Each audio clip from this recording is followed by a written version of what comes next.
दोस्तों, इस वीडियो में हम लोग ज़ीरोधा में लगने वाले चार्जेस के बारे में बात करेंगे। कितने टाइप के चार्जेस आपको ज़ीरोधा में लगते हैं, कितने अमाउंट के चार्जेस आपको लगते हैं, एक एक करके इस वीडियो में हम लोग समझते हैं। तो सबसे पहले समझ लेते हैं कि ज़ीरोधा में ब्रोकरेज किस तरीके से लगता है। तो डिलीवरी जो ब्रोकरेज है ज़ीरोधा में वो बिल्कुल ज़ीरो है।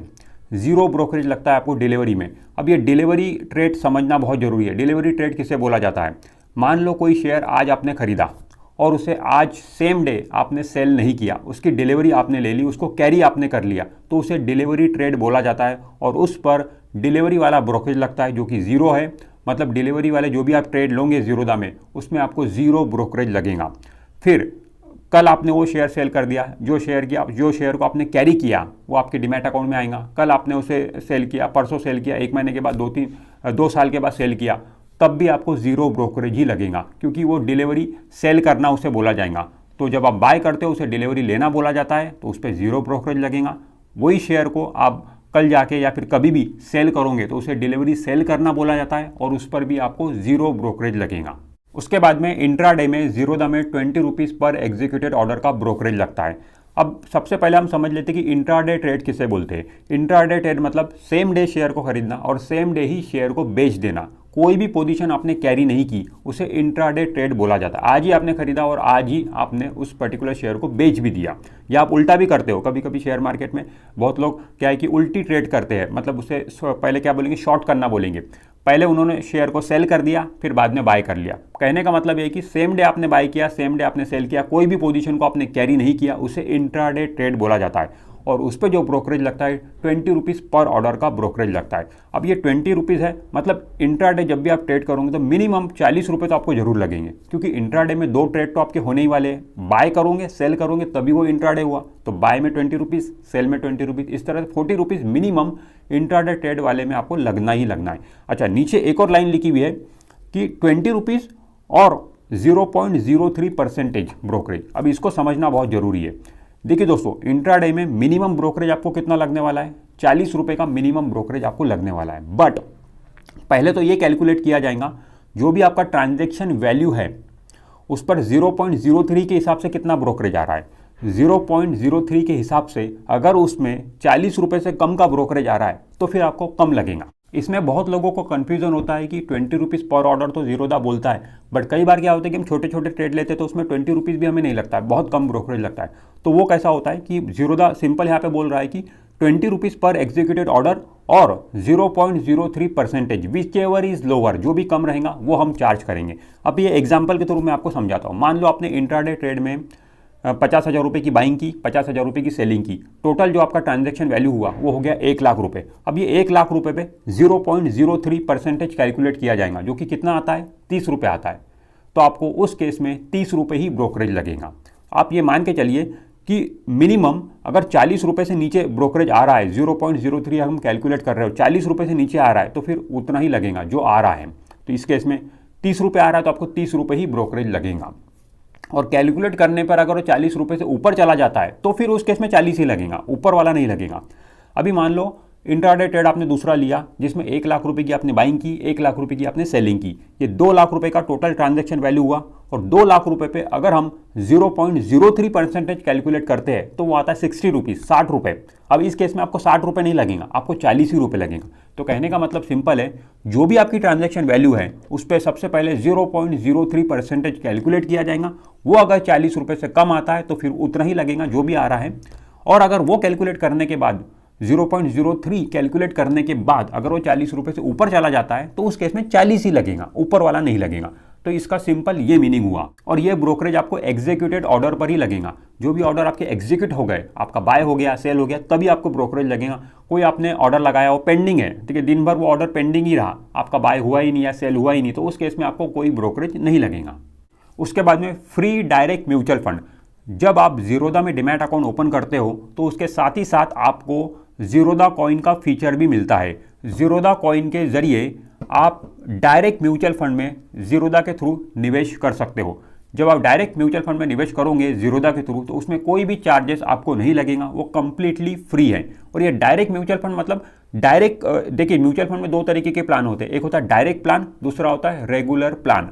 जब आप किसी एजेंट के थ्रू या फिर डिस्ट्रीब्यूटर के थ्रू म्यूचुअल फंड में पैसा निवेश करते हो तो वो रेगुलर प्लान होता है, उसमें थोड़े से चार्जेस आपको ज़्यादा देने पड़ते हैं क्योंकि एजेंट का कमीशन भी वहाँ पे जुड़ जाता है। जब आप डायरेक्ट प्लान में पैसा निवेश कर रहे हो तो डायरेक्ट आपका पैसा म्यूचुअल फंड कंपनी के पास में जाता है, उसमें आपका कमीशन थोड़ा बच जाता है। तो जीरोधा कॉइन के थ्रू, मतलब जीरोधा में जब आप डीमैट अकाउंट ओपन करोगे तो उसके साथ में आपको जीरोधा कॉइन का फीचर भी मिलेगा, उसके थ्रू आप म्यूचुअल फंड में निवेश करोगे तो डायरेक्ट प्लान में आपका पैसा निवेश होता है, जिसमें मतलब डायरेक्ट प्लान में वैसे ही एक्सपेंसेस कम होते हैं क्योंकि एजेंट का कमीशन वहां पर नहीं है, और प्लस जीरोधा कोई वहां पे चार्जेस भी आपसे नहीं ले रहा है, फ्री है कंप्लीटली। उसके बाद में इक्विटी फ्यूचर में भी उसी तरीके का ब्रोकरेज लगेगा जो brokerage intraday trade, equity intraday trade में लगता है, मतलब 0.03% और 20 रुपीज़ पर एग्जीक्यूटेड ऑर्डर, उस हिसाब से आपको ब्रोकरेज लगेगा। और इक्विटी जो ऑप्शंस होते हैं, ऑप्शंस में आपको फ्लैट 20 रुपीज़ पर एग्जीक्यूटेड का ऑर्डर लगेगा, इसमें 0.03 वाला कंसेप्ट नहीं है। उसके बाद में अगला चार्जेस जो लगता है जीरोधा में वो है एसटीटी। एसटीटी मतलब सिक्योरिटीज ट्रांजैक्शन टैक्स,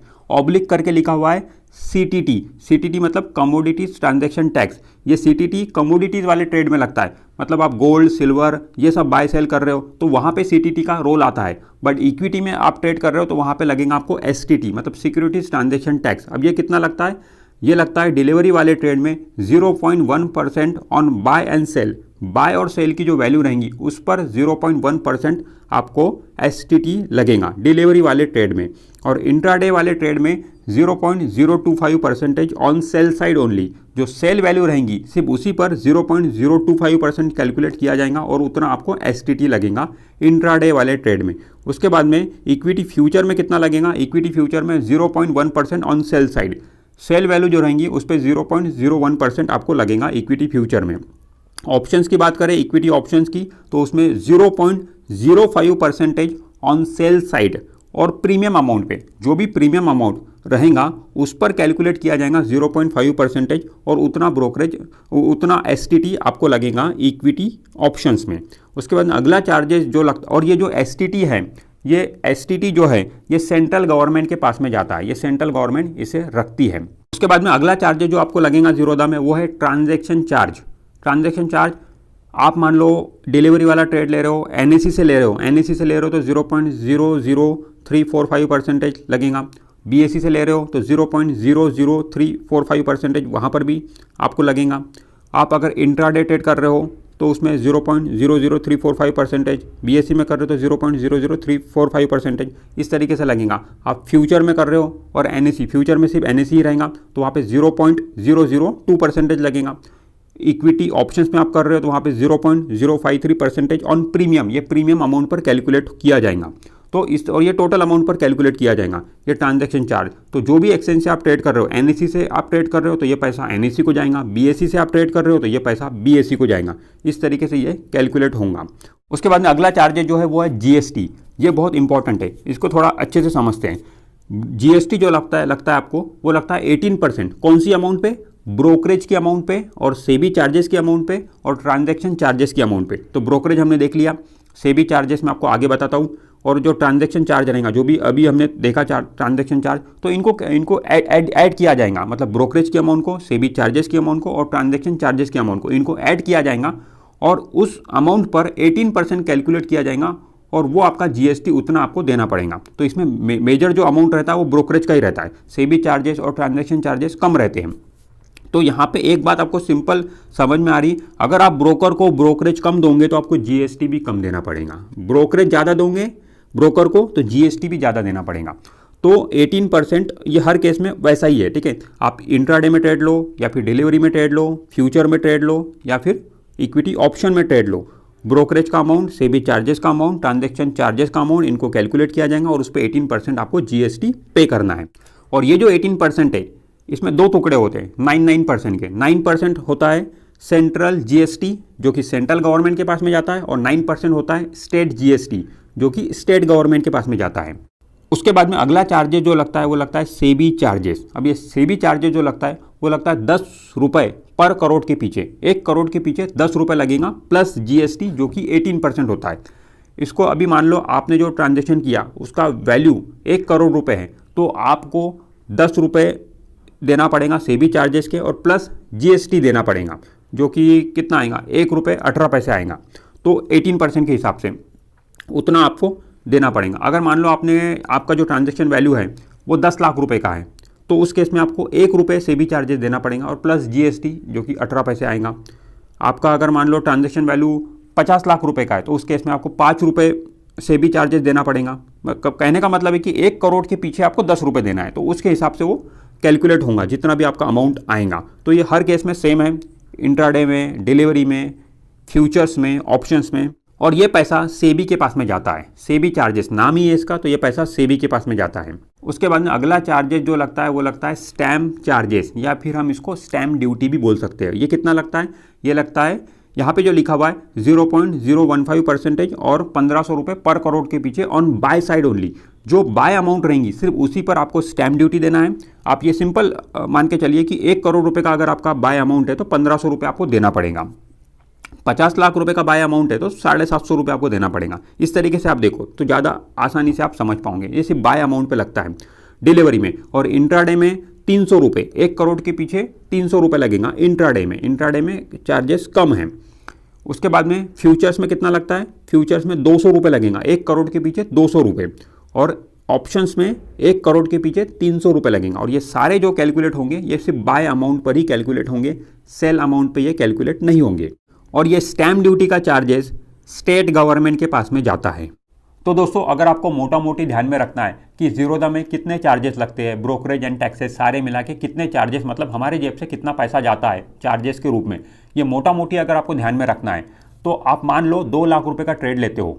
2 लाख रुपए के एग्जांपल से मैं आपको समझा रहा हूँ। 2 लाख रुपए का आप ट्रेड लेते हो, चाहे वो ट्रेड आप इंट्राडे में लो, डिलीवरी में लो, फ्यूचर्स में लो या ऑप्शंस में लो, किसी में भी लो। 2 लाख रुपए का आप ट्रेड लेते हो और वो ट्रेड अगर आपका इंट्राडे का ट्रेड है तो आपको 80 रुपये का खर्चा लगेगा। 80 रुपये के आसपास आपको खर्चा लगेगा इंट्राडे वाले ट्रेड में। और यही 2 लाख रुपए का ट्रेड आप डिलीवरी में लेते हो तो आपको 240 रुपये का खर्चा लगेगा। अब ये 240 रुपये क्यों, इतना ज़्यादा क्यों? क्योंकि इसमें STT ज़्यादा लगता है, सिक्योरिटीज ट्रांजेक्शन टैक्स इसमें ज़्यादा लगता है। और यही 2 लाख रुपये का ट्रेड आप फ्यूचर्स में लेते हो तो वहाँ पर आपको 60 रुपये लगेंगे। और यही 2 लाख रुपए का ट्रेड आप ऑप्शंस में लेते हो तो वहाँ पर आपको 220 रुपये का खर्चा लगेगा। यहाँ पे 220 रुपये क्यों, इतना ज़्यादा क्यों? क्योंकि यहाँ पे एक्सचेंज ट्रांजैक्शन चार्जेस ज़्यादा लगते हैं। तो दोस्तों इतना आप ध्यान में रख सकते हो।